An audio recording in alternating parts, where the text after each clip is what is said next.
Assalamualaikum warahmatullahi wabarakatuh. Halo sahabat ATR BPN, salam sehat dan sukses. Senang sekali rasanya saat ini kita dapat berjumpa kembali dalam rangkaian video tentang siap menghadapi pemilihan kompetensi.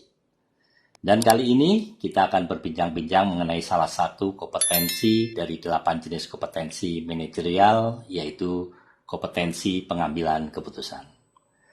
Video ini adalah merupakan video seri ke-10 dari 12 seri rangkaian video siap menghadapi pemilihan kompetensi yang kami sajikan. Baik, Sobat ATR BPN, bersama saya telah hadir 2 orang narasumber yang akan menyampaikan penjelasan terkait dengan kompetensi pengambilan keputusan. Yang pertama adalah Bapak Edison Lumban Batu. Apa kabar, Pak? Baik, Pak. Dan yang kedua adalah Bapak Lihardo Sarage. Apa kabar, Pak Lihardo? Baik, Bapak. Baik. Beliau berdua adalah asesor SDM aparatur ahli madya pada Kementerian ATR BPN. Beliau berdua sudah berpengalaman di Kementerian ATR BPN, baik di pusat maupun di kantor pertanahan. Nah, kedua narasumber ini akan memberikan penjelasan mengenai hal-hal yang terkait dengan kompetensi pengambilan keputusan. Pada kesempatan pertama, saya ingin menanyakan kepada Pak Lihardo dulu nih. Apa sih yang dimaksud dengan kompetensi pengambilan keputusan, Pak Lihardo? Baik, Pak Sarjono. Sebelum sampai pada pembahasan, kita harus paham dan mengerti terlebih dahulu apa itu kompetensi pengambilan keputusan. Oke. Kompetensi pengambilan keputusan adalah kemampuan membuat suatu keputusan yang baik secara tepat waktu dan dengan keyakinan diri setelah mempertimbangkan prinsip-prinsip kehati-hatian dan dirumuskan secara sistematis dan seksama tentunya, berdasarkan berbagai informasi, alternatif pemecahan masalah dan konsekuensinya, serta bertanggung jawab atas keputusan yang diambil. Seperti itu, Pak. Baik, jadi seorang PNS itu dituntut untuk mempunyai kemampuan membuat suatu keputusan yang baik secara tepat waktu dengan keyakinan diri. Begitu ya, Pak Lihardo ya? Seperti itu, Pak. Nah, kalau deskripsi pada level 1 pada kompetensi pengambilan keputusan ini seperti apa, Pak Edison? Baik, Pak. Terima kasih, Pak. Deskripsi pada level 1 pengambilan keputusan adalah kita dituntut untuk mampu mengumpulkan informasi dan untuk bertindak sesuai kewenangan, Pak. Oke. Pada level 1, indikator perilaku adalah mengumpulkan dan mempertimbangkan informasi yang dibutuhkan dalam mencari solusi. Untuk memenuhi indikator perilaku tersebut, Pak, kita harus mampu mengumpulkan dan mempertimbangkan informasi yang dibutuhkan. Oke. Dan mencari solusi dalam rangka pengambilan keputusan. Sementara indikator perilaku kedua pada level ke-1 ini adalah mengenali situasi atau pilihan yang tepat untuk bertindak sesuai kewenangan. Untuk memenuhi indikator perilaku tersebut, kita harus mampu mengenali situasi atau pilihan yang tepat untuk bertindak sesuai dengan kewenangan itu, Pak. Indikator perilaku ketiga pada level ke-1 ini adalah mempertimbangkan kemungkinan solusi yang dapat ditetapkan dalam pekerjaan rutin berdasarkan kebijakan dan prosedur yang telah ditetapkan. Nah, untuk memenuhi indikator perilaku tersebut, kita harus mampu mempertimbangkan kemungkinan solusi yang dapat diterapkan dalam pekerjaan rutin berdasarkan kebijakan dan prosedur yang telah ditentukan. Baik, jadi poin penting dari indikator perilaku pada level 1 ini seperti apa, Pak Edison? Poin penting dalam indikator perilaku pada level ke-1 ini ada 3, Pak. Oke.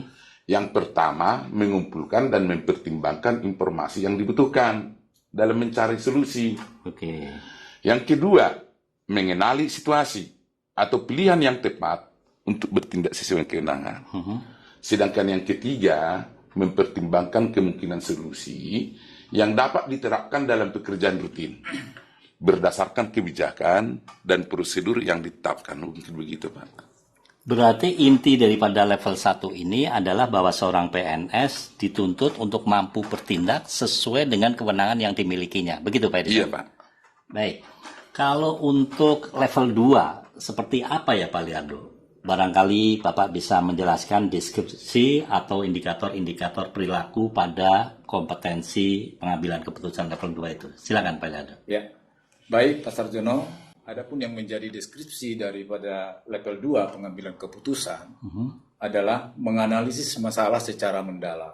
Oke. Kalau pada level 1 tadi seperti yang disampaikan oleh Pak Edison, kita dituntut mampu bertindak sesuai dengan kewenangan. Nah, sedangkan pada level 2 ini kita dituntut untuk dapat menganalisis suatu masalah secara mendalam. Indikator pertama pada level 2 adalah mampu menganalisis secara mendalam informasi yang tersedia dalam upaya mencari solusi. Oke. Untuk dapat memenuhi indikator ini, tentu kita dituntut harus mampu menganalisis secara mendalam terhadap informasi-informasi yang ada. Nah, sedangkan indikator kedua pada level 2 adalah mempertimbangkan alternatif yang ada sebelum membuat suatu keputusan. Tentu untuk mengambil suatu keputusan, kita juga dalam indikator ini kita harus mampu mempertimbangkan berbagai alternatif yang ada sebelum membuat suatu kesimpulan. Sedangkan pada indikator ketiga pada level 2 adalah membuat suatu keputusan yang sifatnya operasional berdasarkan kesimpulan dari berbagai sumber informasi sesuai dengan pedoman yang ada. Nah, tentu untuk dapat memenuhi indikator ini, kita juga dituntut harus dapat membuat suatu keputusan yang sifatnya operasional, berdasarkan kesimpulan dari berbagai informasi sesuai dengan pedoman yang ada. Seperti itu, Pak Sarjono. Oke, nah ini biar agar Sobat ATR BPN lebih paham, itu poin-poin penting dari indikator perilaku pada level 2 itu seperti apa itu Pak Liardo? Ya, ada 3 poin terpenting ya, indikator perilaku kedua yang harus kita pahami. Oke. Ya, yang pertama, kita harus mampu menganalisis secara mendalam dalam setiap informasi yang tersedia dalam upaya mencari solusi. Seperti itu, Pak. Yang kedua, kita juga dituntut mampu mempertimbangkan alternatif yang ada sebelum membuat suatu kesimpulan. Oke. Ya, sedangkan yang ketiga, kita juga dituntut mampu membuat suatu keputusan operasional berdasarkan kesimpulan dari berbagai sumber informasi sesuai dengan pedoman yang ada. Seperti itu, Pak.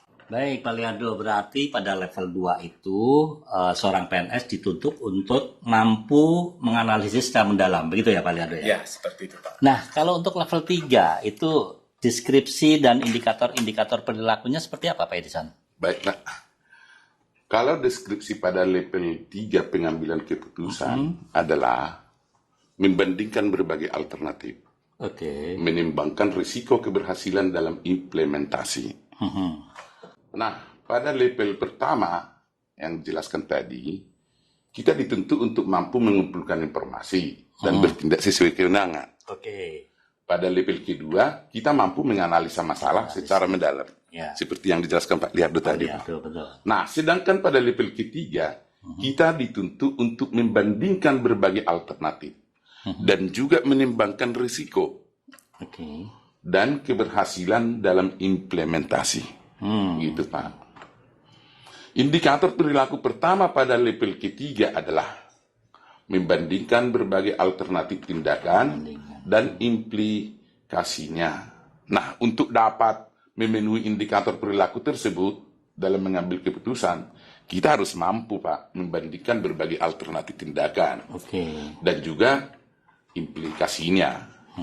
Nah, indikator perilaku kedua pada level ketiga ini juga memilih alternatif solusi yang terbaik, membuat keputusan operasional mengacu pada alternatif solusi terbaik yang didasarkan pada analisis data dan sistematis seksama mengikuti prinsip kehati-hatian.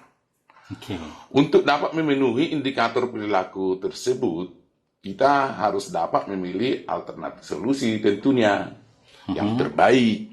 Kemudian membuat keputusan operasional dengan yang terbaik dengan analisa data Dalam menganalisa data, kita harus mampu secara sistematis, sesama, dan mengikuti prinsip kehati-hatian, Pak. Baik, terima kasih Pak Edison. Barangkali Pak Liardo bisa menambahkan untuk indikator perilaku ketiga dari level 3 ini, Pak. Silakan, Pak. Baik, Pak Sarjono. Ya. Saya melanjutkan apa yang telah disampaikan Pak Edison tadi ya. Oke.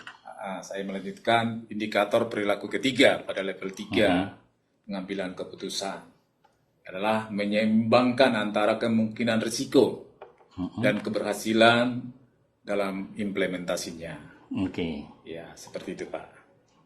Kalau begitu, poin penting dari indikator perilaku pada level 3 ini seperti apa, Pak Liardo? Ya, ada 4 poin terpenting yang harus kita pahami dalam indikator perilaku ketiga.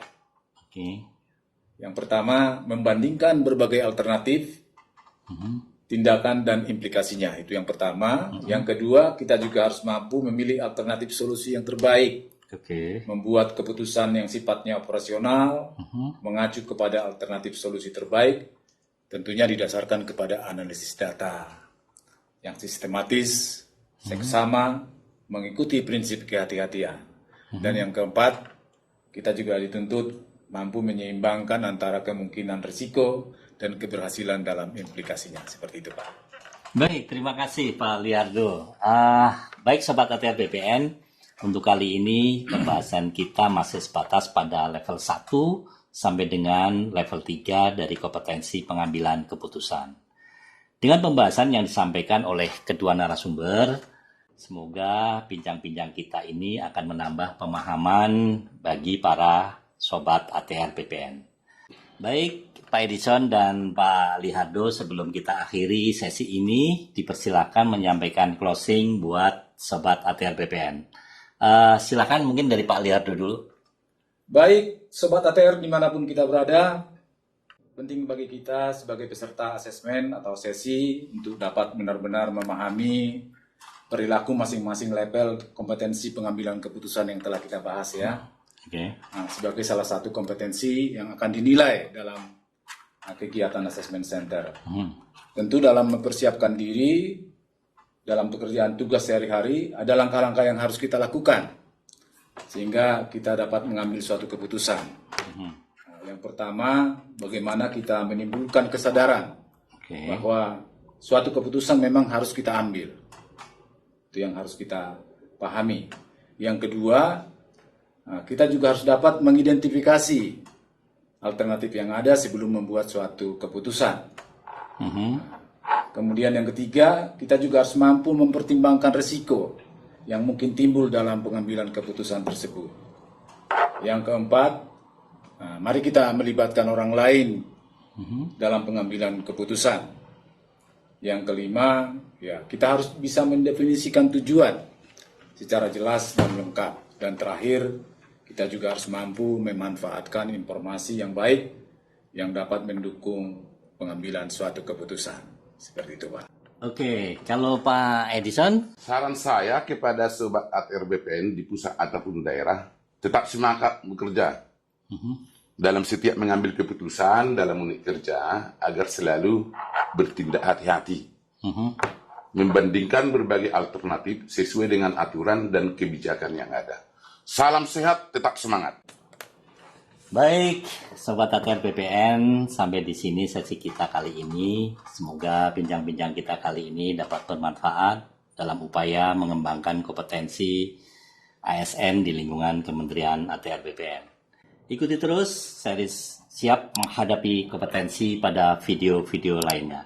Jangan lupa untuk like, komen, dan subscribe di media sosial PPSDM Kementerian ATR BPN.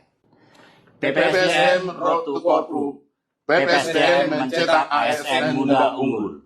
Wassalamualaikum warahmatullahi wabarakatuh.